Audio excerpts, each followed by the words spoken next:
hermanos, que Isaac no solamente fue heredero de la tierra y de la promesa también, porque Dios le hablaba a Abraham de sus generaciones. Nosotros también somos herederos de las promesas. Ellos recibieron 2 promesas, pero hay más de 3.000 promesas en la palabra de Dios, que Dios ha dejado para nosotros. La cuestión es que nosotros a veces nos olvidamos, porque cuando estamos en dificultad no buscamos.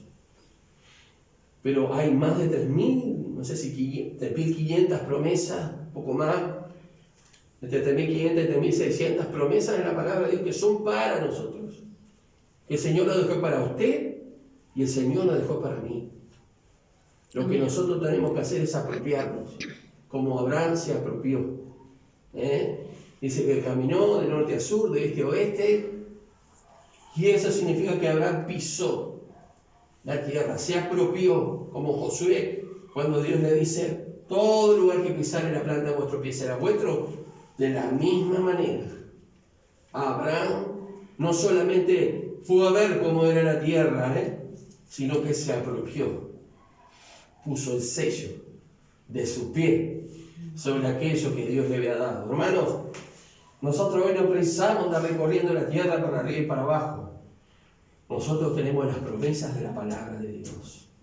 Aferrémonos a Dios. Yo recuerdo que cuando vino el camino del Señor había un hermano que siempre oraba en base a las promesas de Dios. Y una persona de la iglesia me llamó la atención porque supuestamente parecía que yo estaba orando con orgullo. No estaba orando con orgullo, estaba orando sobre las promesas de Dios. Tu palabra dice, Señor, tal cosa. No, eso no quiere decir que Dios se olvida, porque Dios no se olvida, sino que Dios quiere que nosotros seamos lo que recordemos. ¿Me entiende? Que nosotros seamos lo que recordemos la promesa de Dios. Pues somos nosotros los que olvidamos. Cuando dice, nunca te dejaré, nunca te desampararé, somos nosotros los que olvidamos, somos nosotros los que no creemos. ¿Me entiende? A Dios no hay que estar golpeando en la puerta y decirle, ¿te acordás que vos me metiste tal cosa? No, somos nosotros que tenemos que recordarlo. Y cuando Dios ve que nosotros realmente estamos creyendo en su promesa, mueve su mano. ¿Amén? Dios puso su nombre. Y qué precioso es cuando Dios pone un nombre.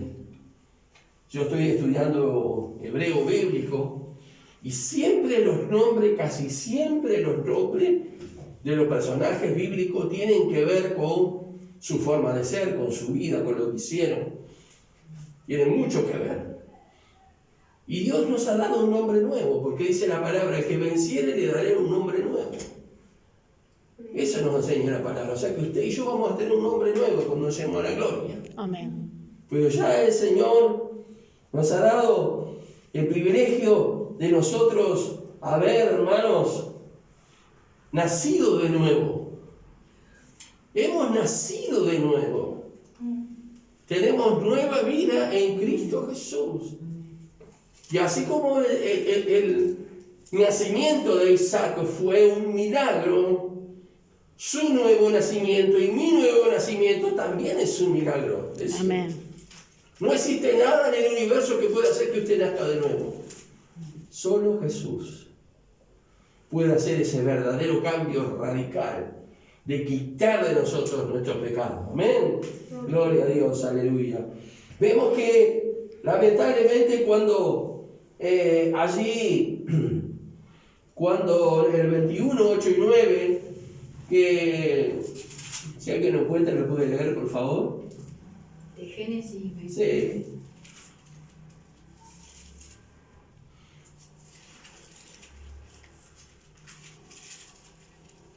¿21:9? Sí, 8 y 9. Y creció el niño y fue detestado, e hizo Abraham gran banquete el día que fue destetado. Amén. ¿Y qué más? Y vio Sara que el hijo de Agar, la egipcia, el cual le había dado a luz a Abraham, y se burlaba de su hijo hijo Isaac. Amén. Tengo entendido que el destete por lo general de los niños era como a los 3 años aproximadamente, si no me equivoco. Y dice que el día que sucedió eso hubo una fiesta. Y dice que Ismael se burlaba.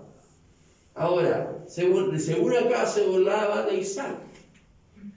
Y Ismael sería más o menos, sería un jovencito de 15, 16, una edad más o menos así. Pero en el original hebreo no dice que se burlaba de Isaac. Dice que Ismael se burlaba. Y eso es más tremendo. Porque se burlaría de Abraham, de Sara, de Isaac. Se burlaría de toda la situación de que ellos... Se burlaba de la situación. Exactamente. Se burlaba de que ellos eran ancianos, y como ancianos habían tenido un hijo, y que él tenía una madre joven. Se burlaba de todo el entorno. Y hermano, nosotros no tenemos que tener, yo sé que duele, pero no tenemos que cuidarnos de los burladores. Oremos por ellos y bendigámoslos en el nombre de Jesús. Yo sé que muchas veces el enemigo escoge a la persona que más amamos quizás para golpearnos, ¿no es cierto? Sin embargo, no perdamos tiempo en discutir, no perdamos tiempo en pelear, no perdamos tiempo en hablar, porque la persona no lo va a entender, porque no es la persona quien está detrás de la persona. ¿Me entiende? Y por burlarse sabemos que Dios mismo le dijo, Sara su esposa le dijo, pero Dios mismo le habló a Abraham que tenía que despedir a Agar y a Ismael, y le habló que también Ismael iba a ser un gran pueblo. De hecho, el problema que hay entre ellos allí hasta el día de hoy, los que están en Palestina son los descendientes de Israel, de Ismael, ¿sí? Y de este lado los descendientes de Isaac, que siempre están peleando porque la palabra de Dios enseña que él siempre estaría en contra de su hermano. Miren qué problema, no lo voy a desarrollar, pero qué problema se metió Abraham en la humanidad hasta este día. ¿Cuántos años hace que vivió Abraham? Como 4.000 años. Y el problema persiste. Porque no creyó en su momento al Señor de esperar que Dios le diera un hijo. ¿Sí? También Sara, ¿no? Muy bien. Ahora, hermanos, vemos una prueba para Isaac. ¿Ha sido probado usted? Sí. ¿Han sido probados? ¿Han sido extremadamente probados? Sí. ¿Han pasado por prueba de fuego? Sí. Y uno dice, esto me va a consumir y no me...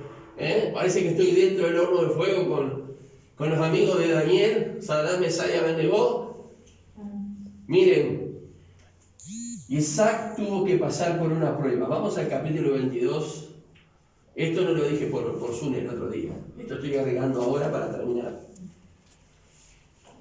Miren lo que pasó con Isaac. Aconteció después de estas cosas que probó Dios a Abraham. Y Abraham respondió. Y le dijo, Abraham le respondió, ven aquí. Y le dijo, toma ahora tu hijo, tu único, Isaac, a quien amas, y vete a tierra de Moriah, y ofrécelo allí en holocausto sobre uno de los montes que yo te daré. Vayan pensando, las que son madres, o abuelas, vayan pensando en esto.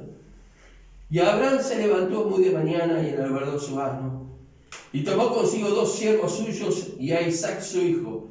Cortó la leña para el holocausto y se levantó, fue al lugar que Dios le dijo. Yo vi una película sobre esto hace unos años, donde Abraham le gritaba a Dios. Pero la palabra de Dios nos enseña que él tomó la palabra de Dios, porque no vemos que la palabra de Dios diga que Abraham no creyó, o que no aceptó, o que criticó a Dios, o que gritó contra Dios, o que fue de mala gana, todo lo contrario.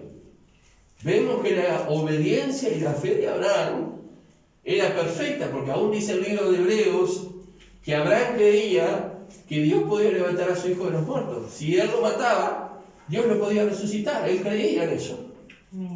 Por eso la fe lo llevó y la obediencia lo llevó a llevar a Isaac, a su único hijo, a ese lugar. Ahora, imagínense ustedes en el versículo 7 lo que dice Isaac, porque estamos hablando de Isaac. Entonces habló Isaac a Abraham, su padre, y dijo: Padre mío. Y él respondió: heme aquí, mi hijo. Y él dijo: he aquí el fuego y la leña, mas ¿dónde está el cordero para el holocausto? Había estado pensando: ¿qué está pasando acá? ¿Falta el cordero? Lo único que le tranquilizó a él fue cuando el padre le dice: Dios se proveerá de cordero. Pero empezó a pensar: caramba, llevamos la leña, llevamos el fuego, ya llegamos, los criados se quedaron, y yo voy con él, con la leña en los hombros. Algo acá no está bien. Imagínense en Isaac, ¿no? Pónganse un poquito en la piel de Isaac. Y dice la palabra del Señor que él preguntó: llevamos el fuego, llevamos la leña, ¿y dónde está el cordero? Ya él había empezado a pensar alguna cosita. Y él dice, Abraham dijo: Dios se proveerá de cordero. Amén. Gloria a Dios. Y Dios, él creía que Dios le podía levantar de la muerte. Allí en Hechos, en Hebreos 11:17. Dice: cuando llegaron, el verso 9, cuando llegaron al lugar que Dios le había dicho, edificó allí un altar, compuso la leña y ató a su hijo y lo puso en el altar sobre la leña. A mí lo que me llama la atención, y dice el verso 10, extendió a Abraham su mano y tomó el cuchillo para degollar a su hijo. Yo veo la actitud de Isaac como la actitud de su padre Abraham. No dice la palabra que se puso a gritar, a patalear, simplemente se entregó al propósito por el cual su padre había llevado. La Biblia no nos da más, no enseña más. Simplemente que su padre lo ató y lo puso sobre la leña para matarlo.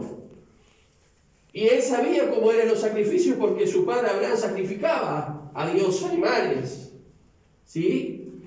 Y él sabía cómo se hacía, y entonces él se estaba dando cuenta cuando estaba atado, y allí estaba el fuego, y su padre tenía el cuchillo en la mano, que era él el que iba a morir. Sin embargo, yo veo la actitud de Isaac como la actitud de Abraham. Una actitud de obediencia, increíblemente. No se predica sobre esto. Una actitud de fe y de confianza en su padre, a pesar de que su padre tenía el cuchillo en la mano. Y eso es lo que nosotros tenemos que tener hacia nuestro Padre Celestial. Una actitud de fe y de confianza, aunque nosotros veamos que el cuchillo viene contra nosotros. Y si, hermanos, si el cuchillo viniera contra nosotros, nosotros tenemos la esperanza de vida eterna. Amén. Si nos tocara vivir esa experiencia tremenda, Dios quiera nos guarde, nos proteja siempre. Que el Señor nos arrebate cuando Él venga. Pero si nos toca el cuchillo, por decir el cuchillo, una prueba que nos puede quizá quitar la vida, como ahora está pasando con esta pandemia, con esta enfermedad. Seamos como nuestro Padre. Amén. Amén. Aprendamos a ser como nuestro Padre. Y algo que me bendice es que Abraham supo transmitir a su hijo Isaac la fe y la obediencia. Supo transmitir a él, no con palabras, sino con una vida en la cual su hijo mismo vio que sus padres se equivocaban, ¿sí? Pero a su vez volvía a Dios, él se levantaba aún más fortalecido en fe. Su padre tenía una vida de fe. Amén. Una vida de fe. Y él le impartió a su hijo, y a su vez su hijo lo aceptó. Porque Isaac podía haber dicho que no, pero sin embargo se dio cuenta que lo mejor para su vida era aceptar la fe de Abraham, aceptar la obediencia de Abraham. Amén. Así ellos lo llevara a estar sobre el montón de leña y pronto para ser sacrificado. Él tenía el mismo espíritu de obediencia que su padre. Porque allí vemos que simplemente bastó y lo puso, y no vemos que él haya dicho nada, que haya estado, que se haya quejado. Simplemente él estaba en las manos de su padre. Hermanos, suceda lo que suceda, nosotros estamos en las manos de nuestro Padre Celestial. Amén. Nosotros estamos en las manos de nuestro Padre Celestial. Amén. Bendito sea el nombre del Señor. Qué prueba para Isaac, ¿no es cierto? Qué prueba, Estar al borde de ser quemado, estar al borde de ser sacrificado, degollado por su propio padre. Sin embargo, vemos en Isaac el mismo espíritu de Abraham. Y hermanos, nosotros tenemos a nuestro Señor Jesucristo como ejemplo máximo. Amén. Amén. Entonces tenemos que nosotros tomar la fe y la obediencia de nuestro Señor Jesucristo. Porque dice la palabra que con lo que padeció, aprendió obediencia. Ese fue nuestro Señor. A través del sufrimiento aprendemos obediencia. Si a Dios no le importara a usted, si a Dios no le importara tu vida, su vida, lo dejaría. Pero ¿por qué el Señor nos está disciplinando y pone prueba y dificultad y pasa? Pero siempre todas las cosas me pasan a mí. ¿Por qué es eso? Porque a Dios le interesa que usted pueda tomar del Espíritu que hoy hay en Jesucristo. ¿Sí? Porque Jesucristo aprendió la obediencia a través de las pruebas, a través de la disciplina impuesta por el Padre Celestial. Y nosotros aprendemos a confiar, a creer, también en el Señor en el medio de las pruebas. Hay personas que se ahogan en un vaso de agua, ¿no es cierto? Pero hay personas que usted las tira al mar, embravecido, y allí nadan, ni no se hunde, y salen a flote y salen. Dios quiere que seamos de esos, que somos tirados al mar en medio de una tormenta y empecemos a nadar. No que nos ahoguemos en un vaso de agua. ¿Usted entiende lo que yo quiero decir con ahogarnos en un vaso de agua? Muchas veces nos ahogamos en un vaso de agua. Y el Señor tiene que venir a reprendernos. Porque hace 30, 40, 50 años que estamos en la fe y todavía nos ahogamos en un vaso de agua. Cuando nosotros tendríamos que aprender a nadar. Amén. Y prevalecer en medio de las tormentas, de las grandes olas. ¿Sí? No, que no nos suceda como Pedro, que dice que Pedro dejó de mirar al Señor y se empezó a hundir. No. Si él hubiese creído en ese momento, hubiese seguido caminando hacia el Señor Jesús. Amén. Gloria al nombre del Señor. Qué prueba para Abraham, pero qué prueba para Isaac. Porque no se menciona, no se dice, no se habla de Isaac, de lo que él sufrió. Él era un jovencito. Y sabe que las personas mayores, no solo las personas mayores tienen problemas. Los jóvenes, los niños, los adolescentes tienen problemas también. Por eso nos preocupamos de trabajar con los niños, porque los niños tienen problemas. Y muchas veces tienen problemas que no se animan a decirlo, de cosas que ocurren en sus casas. O a veces desde su inocencia lo manifiestan. Pero es tremendo, hermano. Si uno pudiera hablar las cosas que uno temía, los problemas que uno pasó cuando era niño, ¿no? Pero gracias a Dios, el Señor nos curó, nos sanó por su misericordia. Eso tenemos que orar por los niños. Tenemos que orar por los adolescentes y por los jóvenes. Y más si tenemos jóvenes y adolescentes, niños en nuestra familia, tenemos que orar que Dios esté con ellos y los guarde. Porque hay situaciones que causan mucho dolor, mucha desesperación, mucha angustia, mucho dolor. Pero nosotros podemos orar al Señor, que el Señor les cuide, que el Señor les guarde y les proteja. Amén. Gloria a Dios. No encontramos ninguna evidencia de queja de Isaac, sino de fe y obediencia. Y hermanos, cuando citamos que estamos atados, que no nos podemos mover, cuando citamos que estamos frente al cuchillo, esto es común. Puede ser que puede ser cualquier cosa, ¿no? Indefensos. Ejerzamos la fe. Ejerzamos la obediencia. Pongamos en práctica lo que durante tantos años